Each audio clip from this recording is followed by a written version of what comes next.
ಒಬ್ಬ ಅಂಗಡಿಯವನು ಒಂದು ವಸ್ತುವಿನ ಬೆಲೆಗಿಂತ 50% ಹೆಚ್ಚು ಗುರುತಿಸಿದೆ ಅಂದ್ರೆ 100 ರೂಪಾಯಿ ಒಂದು ವಸ್ತು ಇದೆ, ಅದನ್ನ ಏನ್ ಮಾಡ್ತಾನೆ 50% ಹೆಚ್ಚಿಗೆ ಗುರುತಿಸ್ತಾನ ಅಂದ್ರೆ 150 ರೂಪಾಯಿ ಗುರುತಿಸ್ತಾನೆ.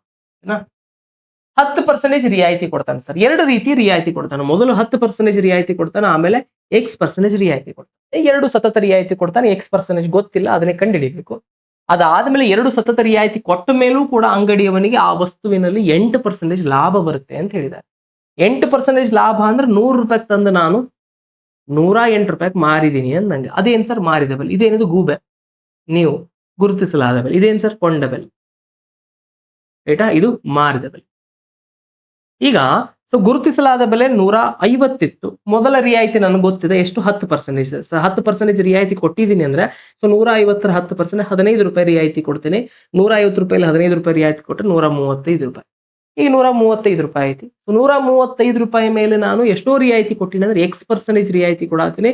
ಇಷ್ಟಕ್ಕ ಡಿಸ್ಕೌಂಟ್ ಕೊಟ್ಟು ಇಷ್ಟಕ್ಕೆ ಮಾರಾತೀನಿ. ಹಾಗೆ X ಕಂಡು ಹಿಡಿಬಹುದಲ್ಲ.